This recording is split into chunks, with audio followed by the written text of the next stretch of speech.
I was glad there were other things besides skiing, and I was glad to be down, away from the unnatural high mountain spring, into this May morning in the valley.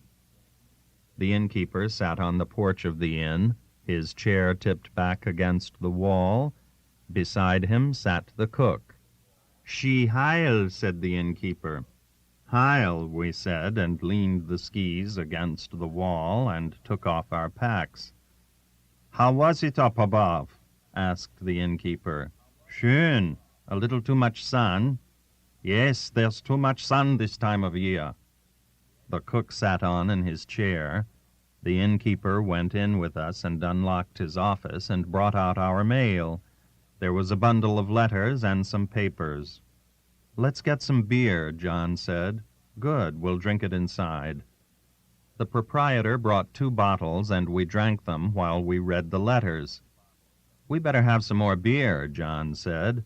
A girl brought it this time. She smiled as she opened the bottles. "Many letters," she said. "Yes, many." "Prosit," she said, and went out, taking the empty bottles. I'd forgotten what beer tasted like. I hadn't, John said.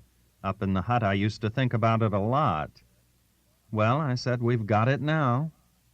"You oughtn't to ever do anything too long." No, we were up there too long. "Too damn long," John said.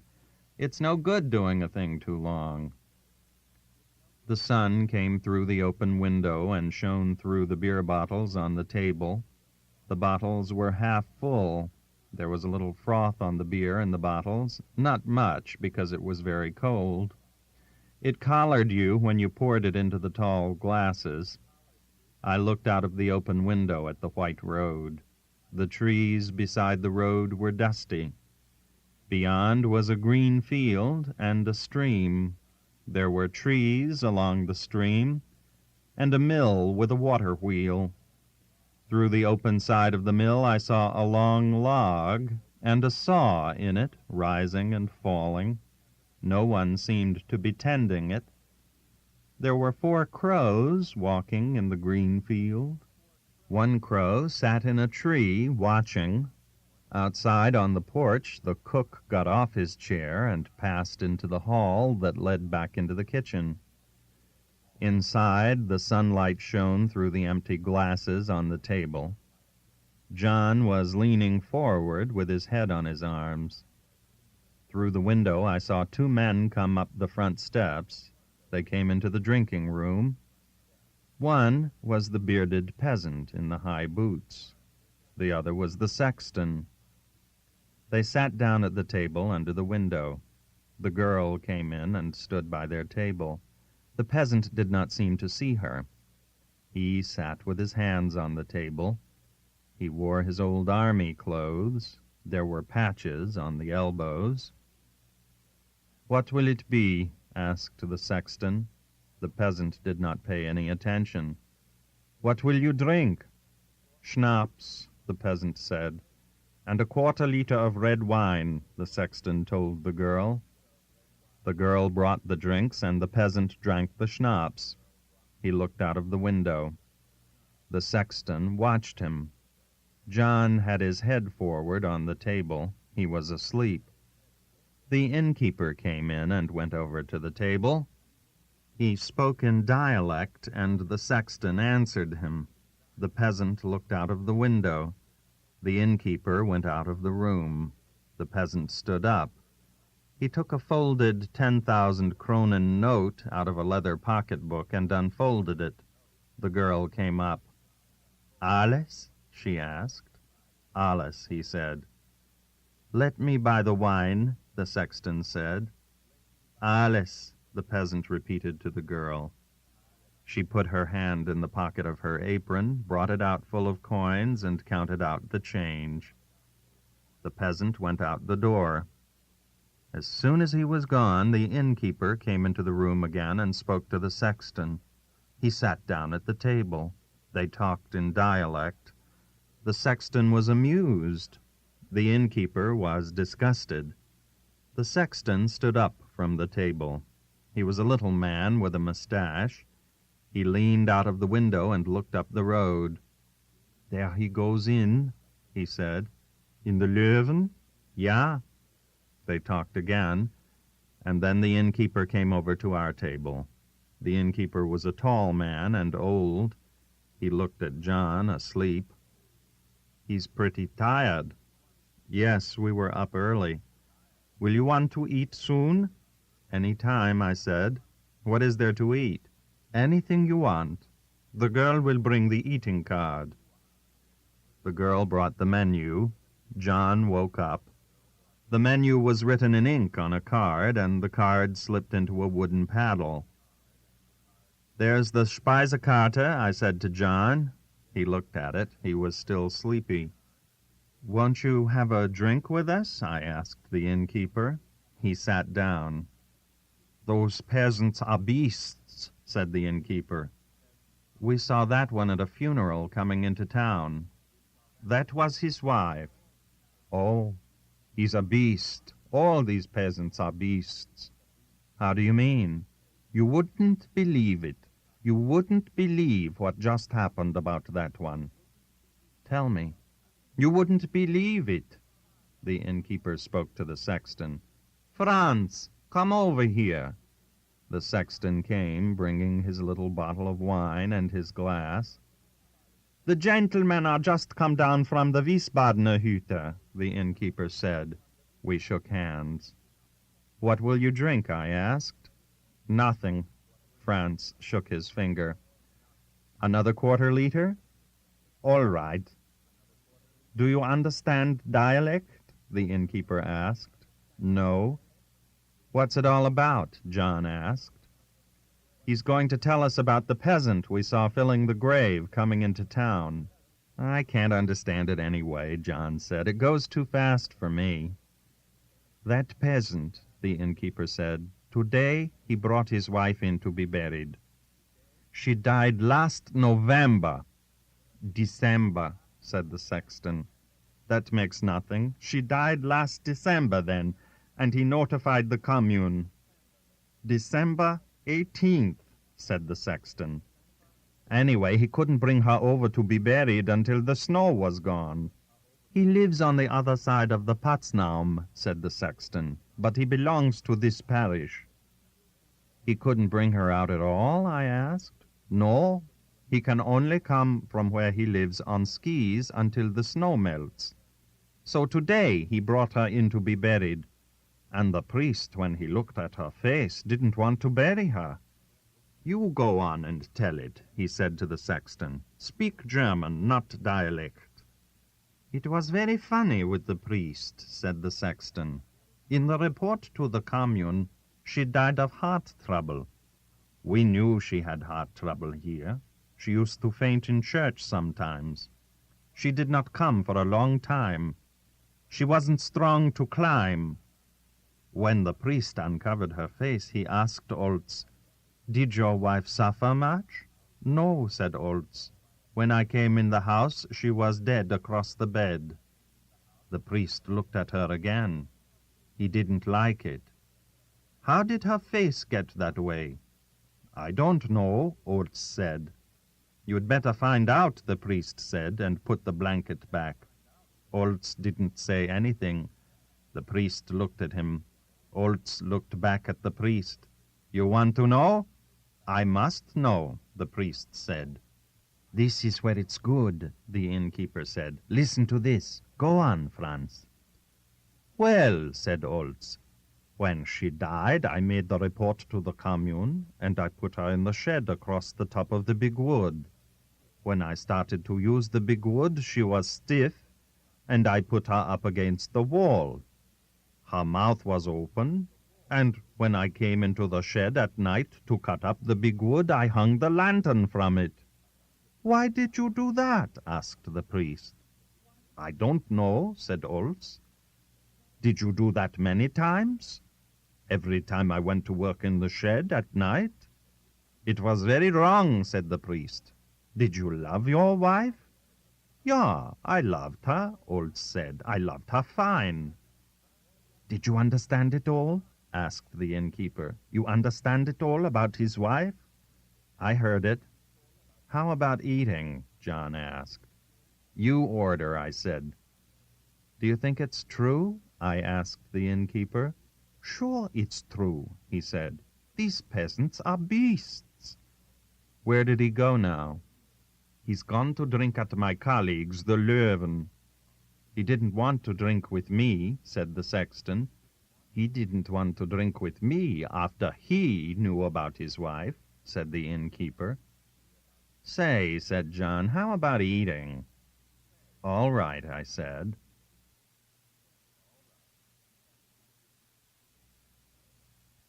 A pursuit race.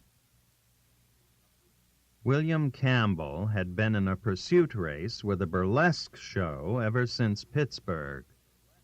In a pursuit race in bicycle racing, riders start at equal intervals to ride after one another. They ride very fast because the race is usually limited to a short distance, and if they slow their riding, another rider who maintains his pace will make up the space that separated them equally at the start. As soon as a rider is caught and passed, he is out of the race and must get down from his bicycle and leave the track. If none of the riders are caught, the winner of the race is the one who has gained the most distance. In most pursuit races, if there are only 2 riders, one of the riders is caught inside of 6 miles. The burlesque show caught William Campbell at Kansas City. William Campbell had hoped to hold a slight lead over the burlesque show until they reached the Pacific coast. As long as he preceded the burlesque show as advance man, he was being paid. When the burlesque show caught up with him, he was in bed. He was in bed when the manager of the burlesque troupe came into his room, and after the manager had gone out, he decided he might as well stay in bed. It was very cold in Kansas City, and he was in no hurry to go out. He did not like Kansas City. He reached under the bed for a bottle and drank. It made his stomach feel better. Mr. Turner, the manager of the burlesque show, had refused a drink. William Campbell's interview with Mr. Turner had been a little strange. Mr. Turner had knocked on the door. Campbell had said, "Come in." When Mr. Turner came into the room, he saw clothing on a chair, an open suitcase, the bottle on a chair beside the bed, and someone lying in the bed completely covered by the bedclothes. "Mr. Campbell," Mr. Turner said. "You can't fire me," William Campbell said from underneath the covers. It was warm and white and close under the covers. "You can't fire me because I've got down off my bicycle." "You're drunk," Mr. Turner said. "Oh, yes," William Campbell said, speaking directly against the sheet and feeling the texture with his lips.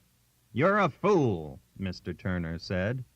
He turned off the electric light. The electric light had been burning all night. It was now 10 o'clock in the morning. "You're a drunken fool.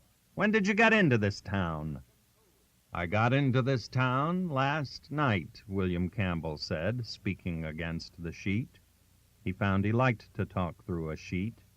"Did you ever talk through a sheet?" "Don't try to be funny. You aren't funny." "I'm not being funny. I'm just talking through a sheet." "You're talking through a sheet, all right."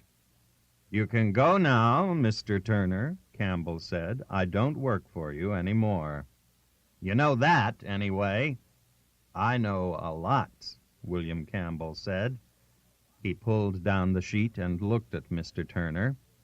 "I know enough so I don't mind looking at you at all. Do you want to hear what I know?" "No."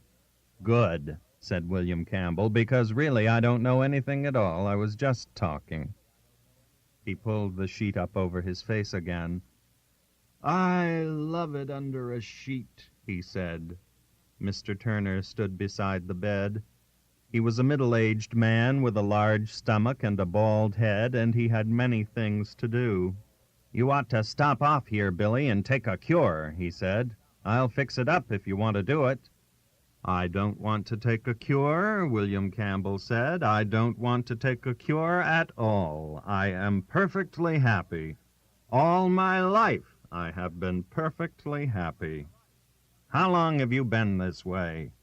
"What a question," William Campbell breathed in and out through the sheet. "How long have you been stewed, Billy?" "Haven't I done my work?" "Sure. I just asked how long you've been stewed, Billy." "I don't know. But I've got my wolf back." He touched the sheet with his tongue. "I've had him for a week." "The hell you have!" "Oh, yes, my dear wolf.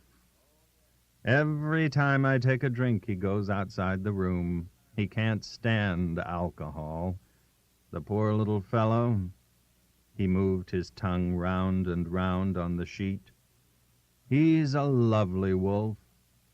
He's just like he always was." William Campbell shut his eyes and took a deep breath. "You got to take a cure, Billy," Mr. Turner said.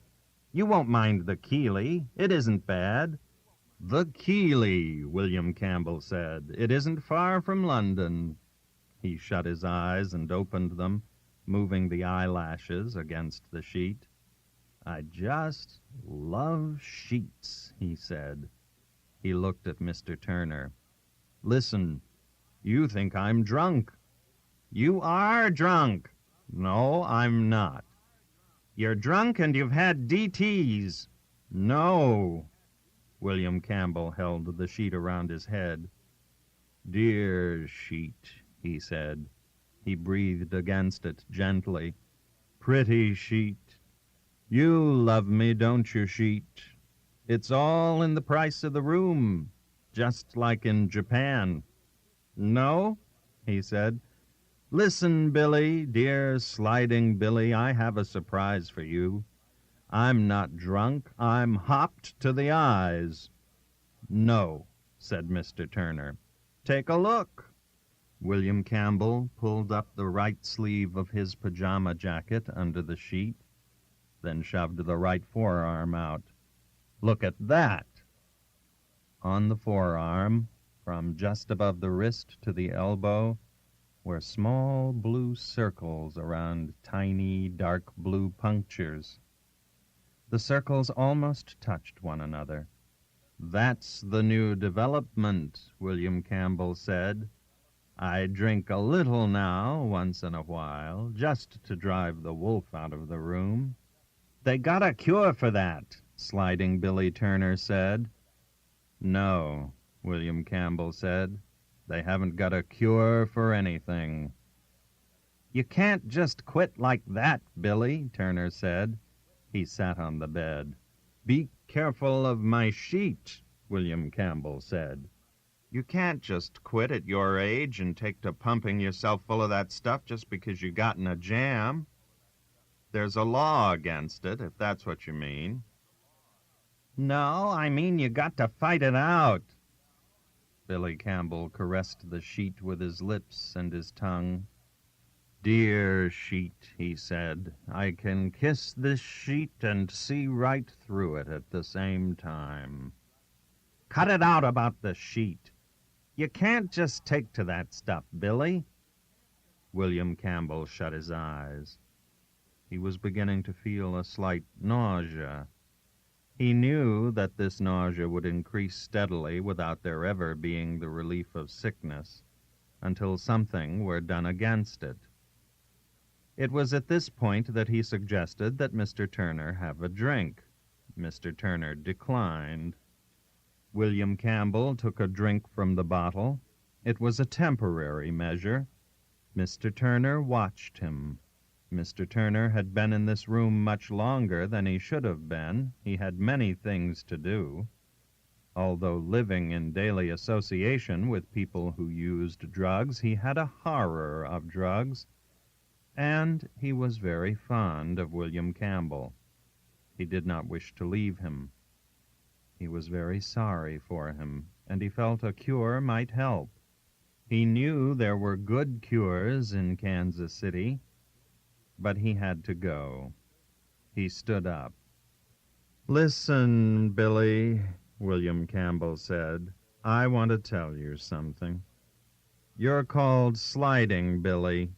That's because you can slide. I'm called just Billy. That's because I never could slide at all. I can't slide, Billy, I can't slide. It just catches. Every time I try it, it catches." He shut his eyes. "I can't slide, Billy. It's awful when you can't slide." "Yes?" said Sliding Billy Turner. "Yes, what?" William Campbell looked at him. "You were saying—" "No," said William Campbell, "I wasn't saying. It must have been a mistake." "You were saying about sliding." "No, it couldn't have been about sliding. But listen, Billy, and I'll tell you a secret. Stick to sheets, Billy. Keep away from women and horses and he stopped. Eagles, Billy.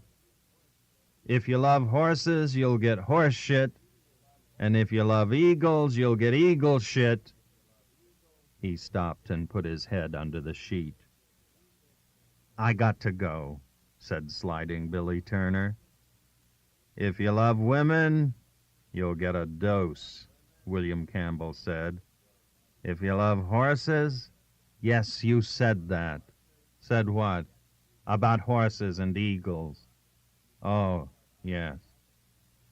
"And if you love sheets—" He breathed on the sheet and stroked his nose against it. "I don't know about sheets," he said. "I just started to love this sheet." "I have to go," Mr. Turner said. "I got a lot to do." "That's all right," William Campbell said. "Everybody's got to go." "I better go." "All right, you go." "Are you all right, Billy?" "I was never so happy in my life." "And you're all right?" "I'm fine. You go along. I'll just lie here for a little while. Around noon I'll get up." But when Mr. Turner came up to William Campbell's room at noon, William Campbell was sleeping, and as Mr. Turner was a man who knew what things in life were very valuable, he did not wake him.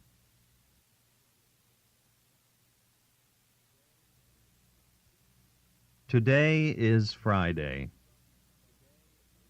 3 Roman soldiers are in a drinking place at 11 o'clock at night.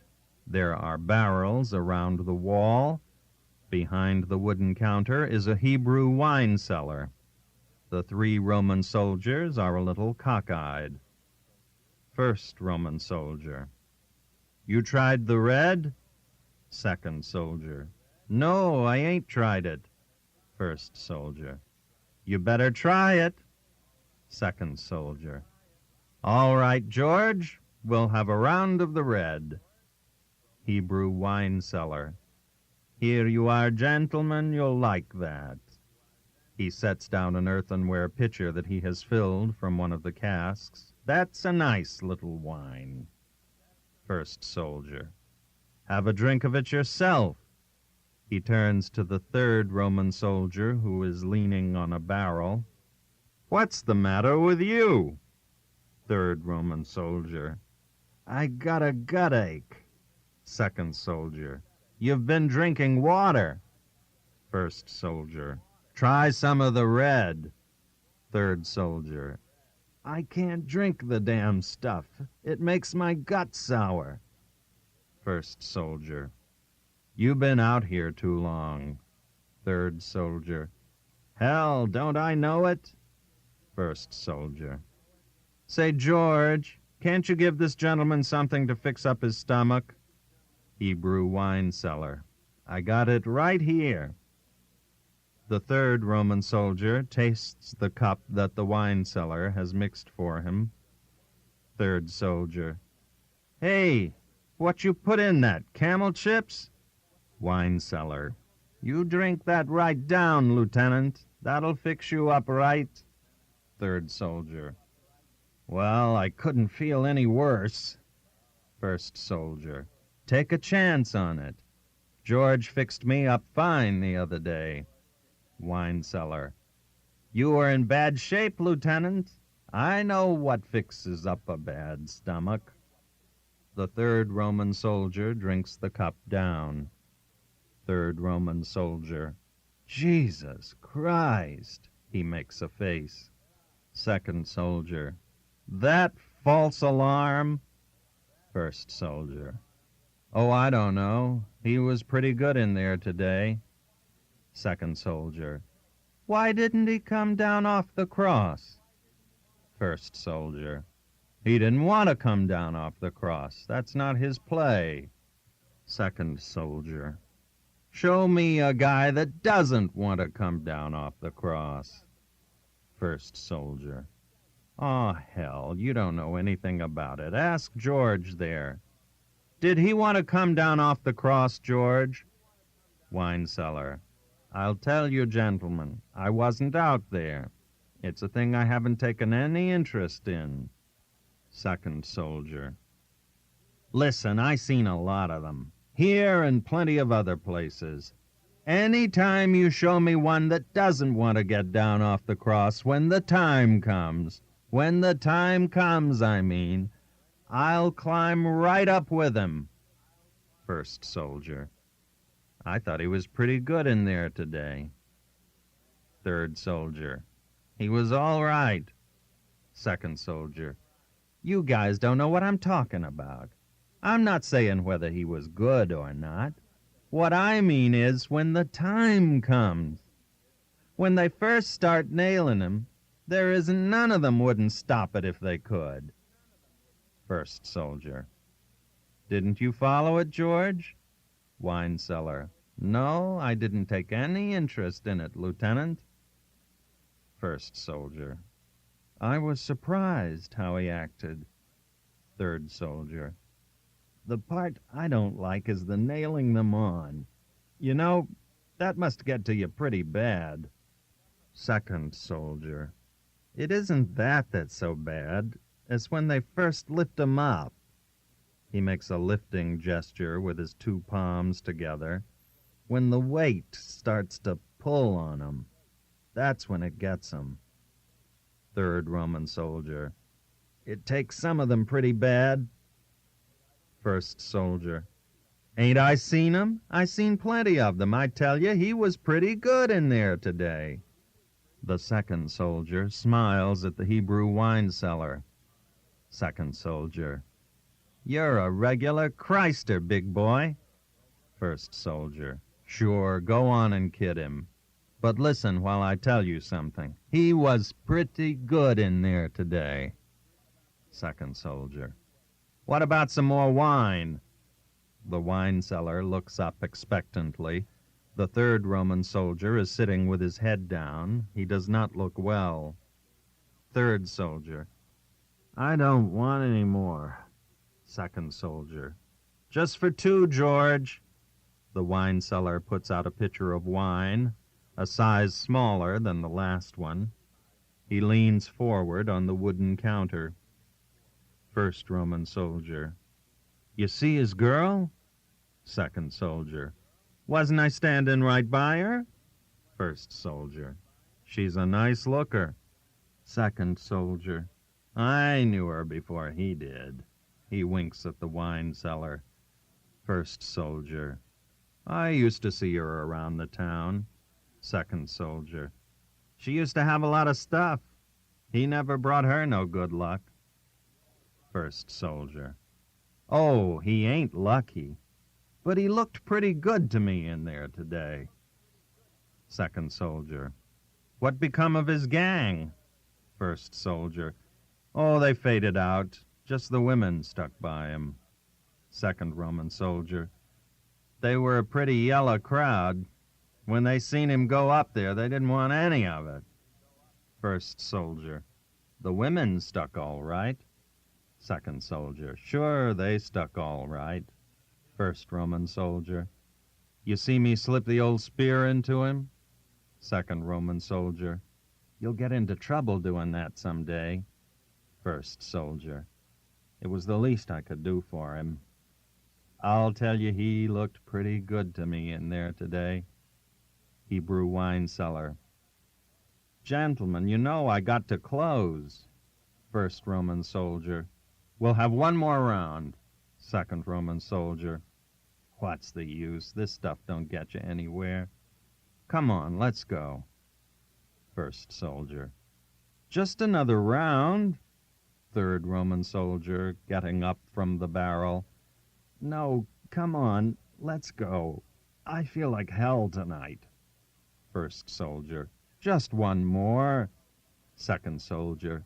No, come on, we're going to go. Good night, George. Put it on the bill. Wine cellar. Good night, gentlemen. He looks a little worried. You couldn't let me have a little something on account, Lieutenant. Second Roman soldier. What the hell, George? Wednesday's payday. Wine cellar. It's all right, Lieutenant. Good night, gentlemen. The three Roman soldiers go out the door into the street. Outside in the street. Second Roman soldier.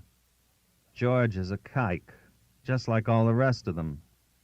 First Roman soldier. Oh, George is a nice fella. Second soldier. Everybody's a nice fella to you tonight. Third Roman soldier. Come on, let's go up to the barracks. I feel like hell tonight. Second soldier. You've been out here too long. Third Roman soldier. No, it ain't just that. I feel like hell. Second soldier. You've been out here too long, that's all. Curtain.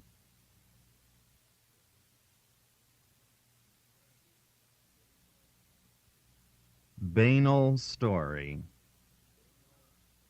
So he ate an orange, slowly spitting out the seeds. Outside, the snow was turning to rain. Inside, the electric stove seemed to give no heat, and rising from his writing table, he sat down upon the stove. How good it felt. Here, at last, was life. He reached for another orange.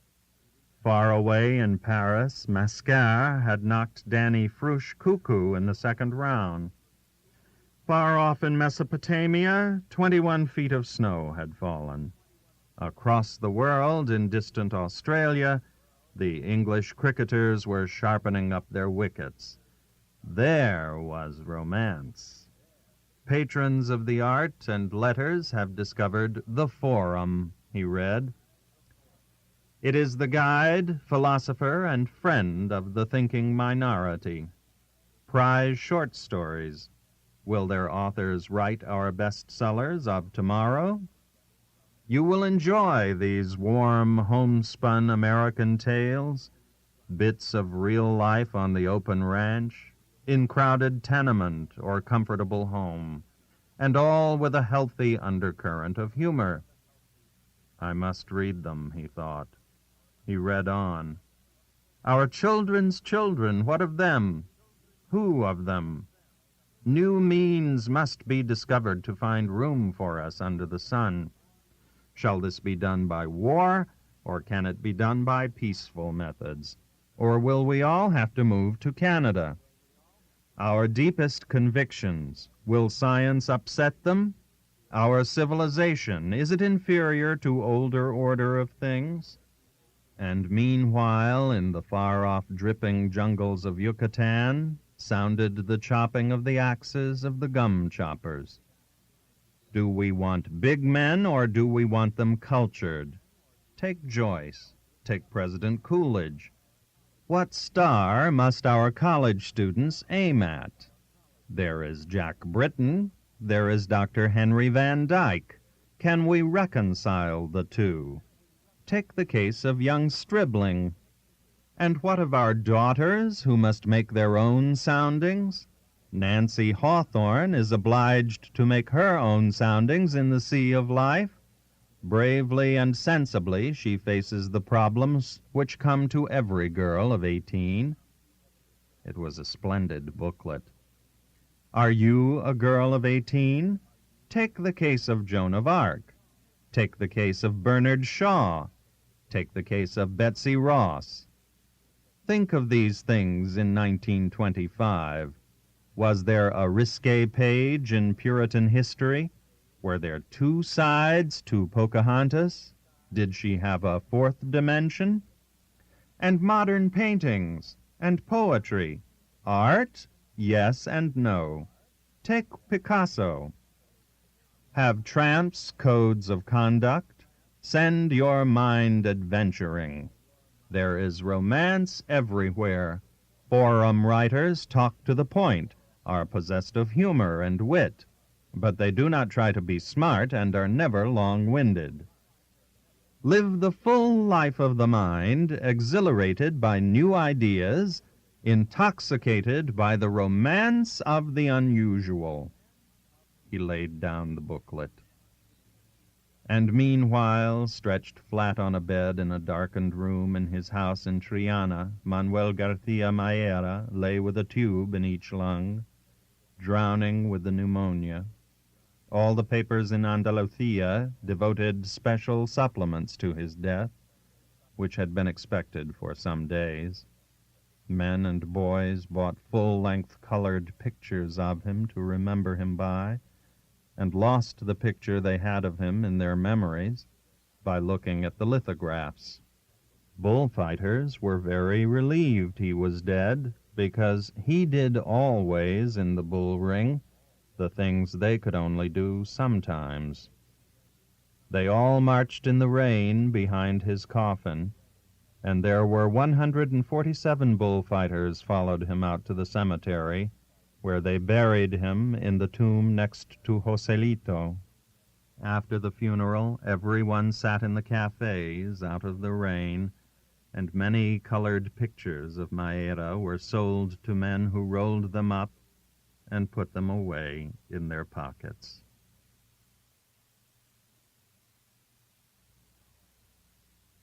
Now I Lay Me, the last story.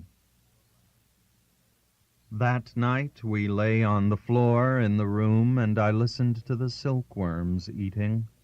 The silkworms fed in racks of mulberry leaves, and all night you could hear them eating, and a dropping sound in the leaves. I myself did not want to sleep, because I had been living for a long time with the knowledge that if I ever shut my eyes in the dark and let myself go, my soul would go out of my body. I had been that way for a long time, ever since I had been blown up at night and felt it go out of me and go off and then come back. I tried never to think about it, but it had started to go since, in the nights, just at the moment of going off to sleep, and I could only stop it by a very great effort. So, while now I am fairly sure that it would not really have gone out, yet then, that summer, I was unwilling to make the experiment. I had different ways of occupying myself while I lay awake. I would think of a trout stream I had fished along when I was a boy, and fish its whole length very carefully in my mind, fishing very carefully under all the logs, all the turns of the bank, the deep holes and the clear, shallow stretches, sometimes catching trout and sometimes losing them. I would stop fishing at noon to eat my lunch, sometimes on a log over the stream, sometimes on a high bank under a tree.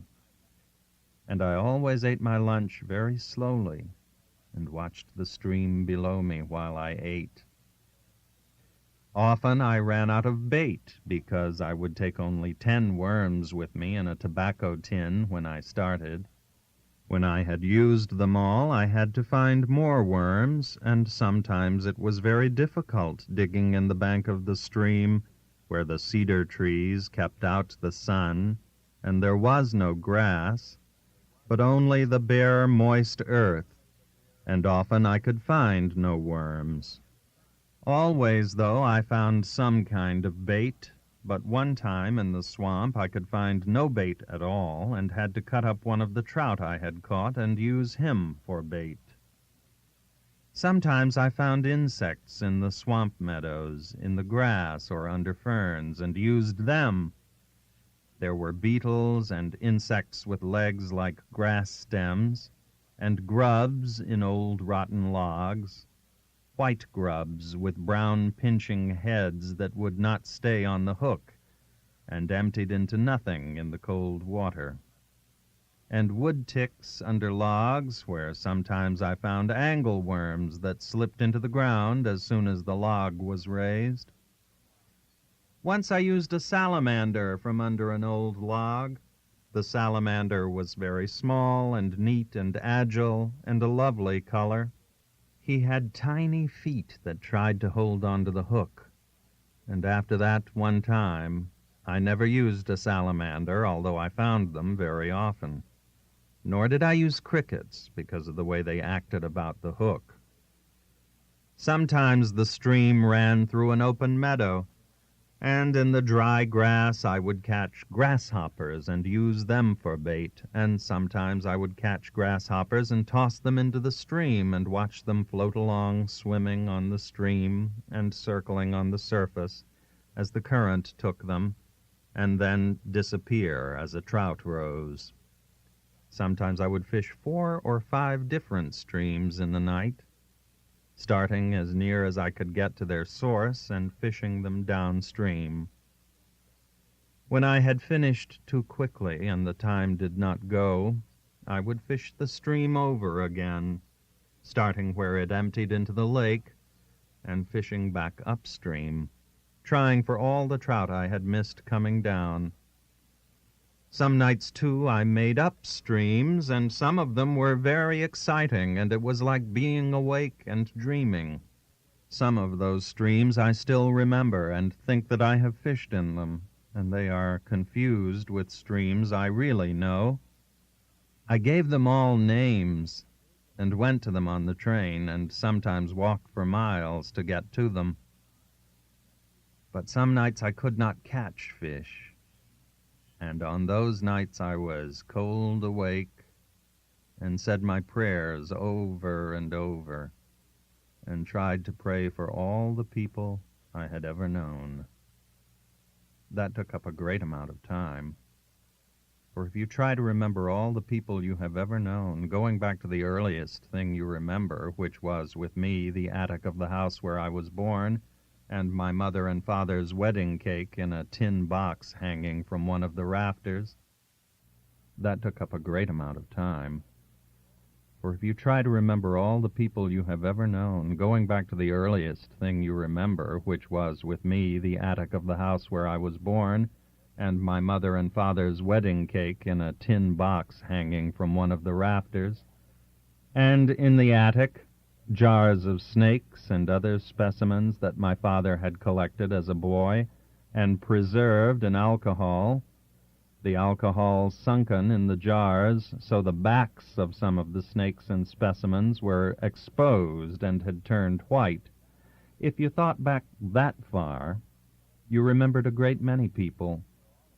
If you prayed for all of them, saying a Hail Mary and an Our Father for each one, it took a long time. And finally it would be light. And then you could go to sleep, if you were in a place where you could sleep in the daylight. On those nights I tried to remember everything that had ever happened to me, starting with just before I went to the war, and remembering back from one thing to another. I found I could only remember back to that attic in my grandfather's house. Then I would start there, and remember this way again until I reached the war. I remember after my grandfather died, we moved away from that house and to a new house designed and built by my mother. Many things that were not to be moved were burned in the backyard, and I remember those jars from the attic being thrown in the fire, and how they popped in the heat and the fire flamed up from the alcohol. I remember the snakes burning in the fire in the backyard, but there were no people in that, only things. I could not remember who burned the things even, and I would go on until I came to people, and then stop and pray for them. About the new house, I remember how my mother was always cleaning things out and making a good clearance. One time, when my father was away on a hunting trip, she made a good thorough cleaning out in the basement and burned everything that should not have been there. When my father came home and got down from his buggy and hitched the horse, the fire was still burning in the road beside the house. I went out to meet him. He handed me his shotgun and looked at the fire. "What's this?" he asked. "I've been cleaning out the basement, dear," my mother said from the porch. She was standing there, smiling to meet him. My father looked at the fire and kicked at something. Then he leaned over and picked something out of the ashes. "Get a rake, Nick," he said to me. I went to the basement and brought a rake, and my father raked very carefully in the ashes. He raked out stone axes and stone skinning knives and tools for making arrowheads and pieces of pottery and many arrowheads. They had all been blackened and chipped by the fire. My father raked them all out very carefully and spread them on the grass by the road. His shotgun in its leather case and his game bags were on the grass where he had left them when he stepped down from the buggy. "Take the gun and the bags in the house, Nick, and bring me a paper," he said. My mother had gone inside the house. I took the shotgun, which was heavy to carry and banged against my legs, and the 2 game bags, and started toward the house. "Take them one at a time," my father said. "Don't try and carry too much at once."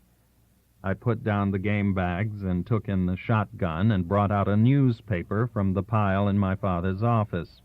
My father spread all the blackened, chipped stone implements on the paper and then wrapped them up.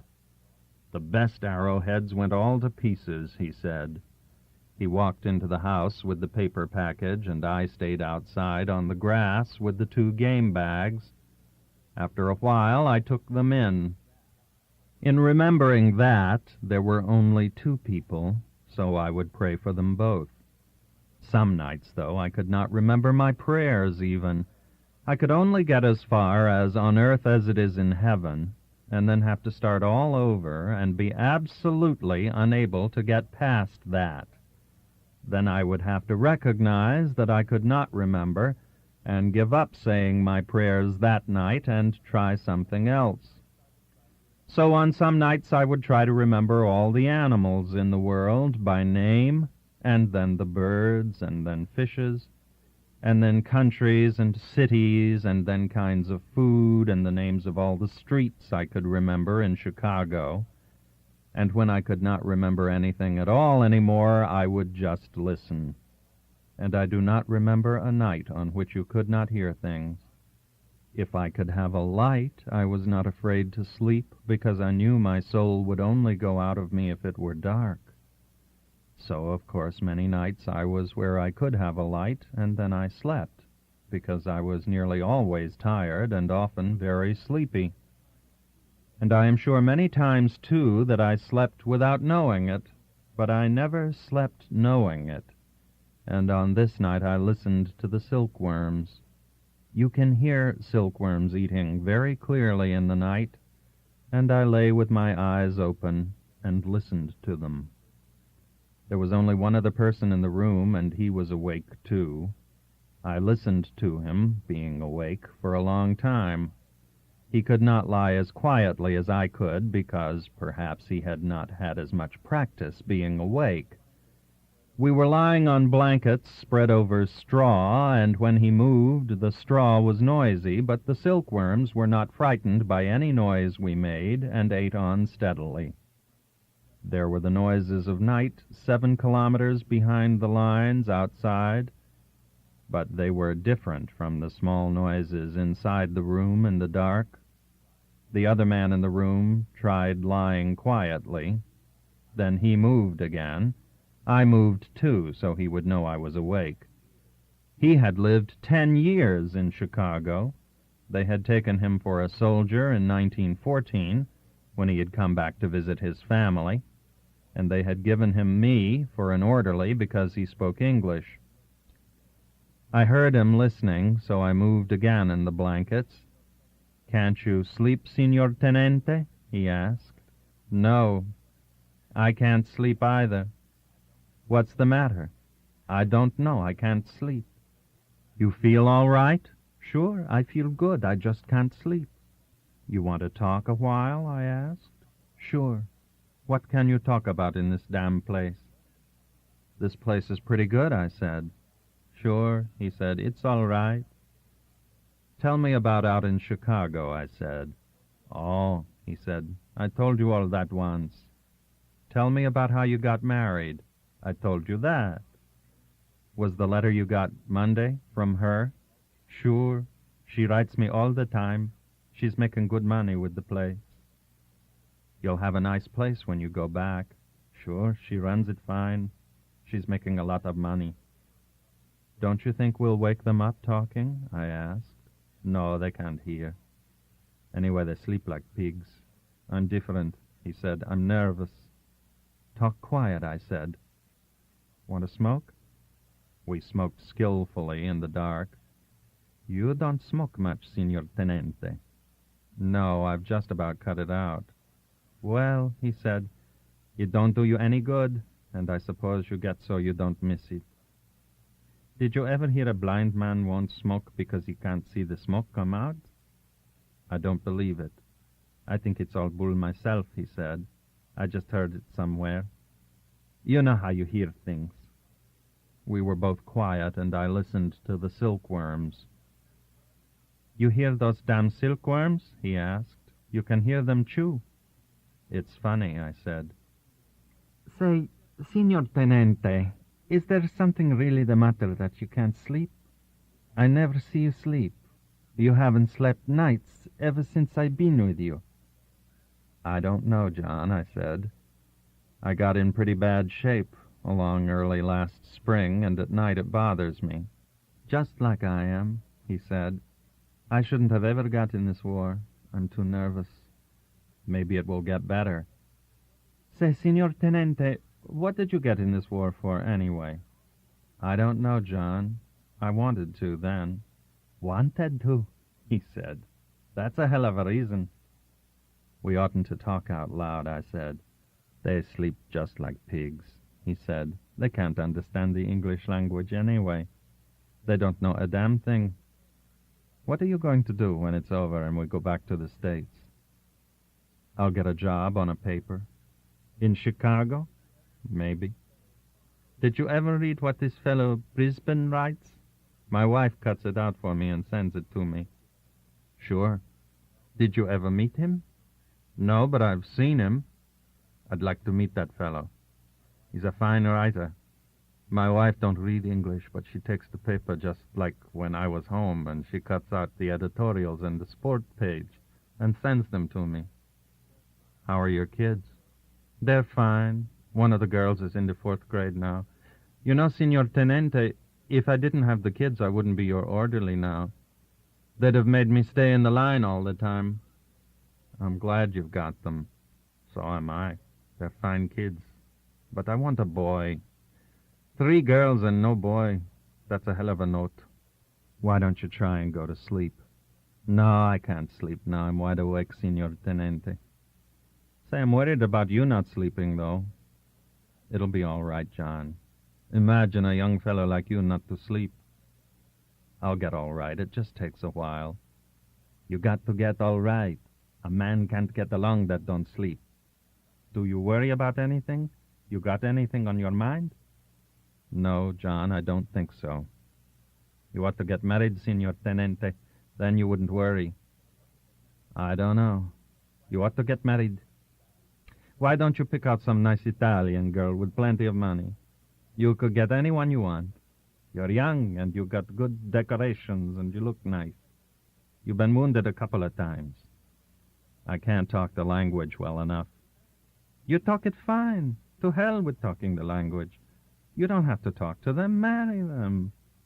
I'll think about it. You know some girls, don't you? Sure.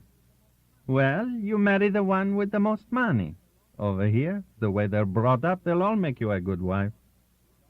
I'll think about it. Don't think about it, Signor Tenente. Do it. All right.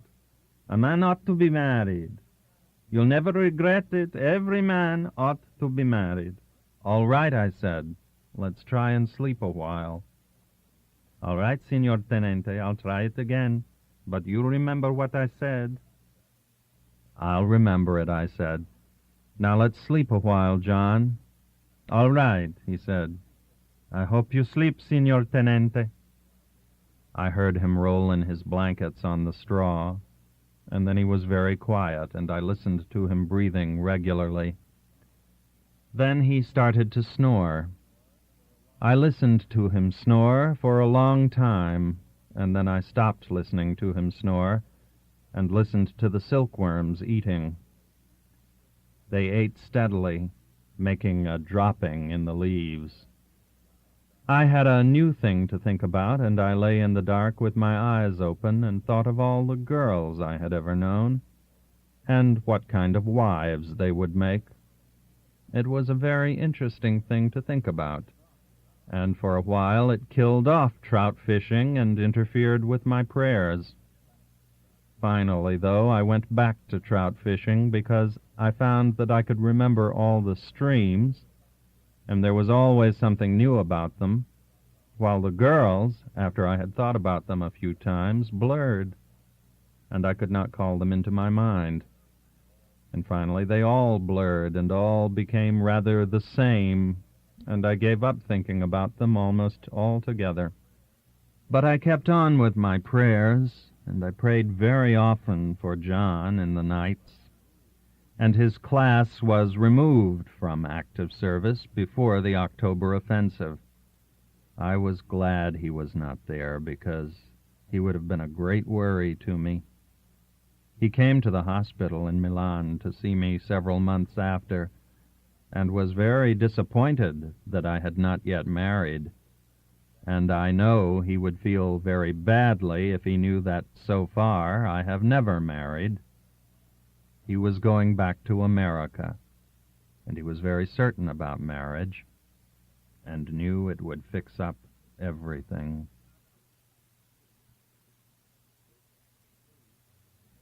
This concludes the reading of 3 by Ernest Hemingway. This book was read by Wolfram Kandinsky.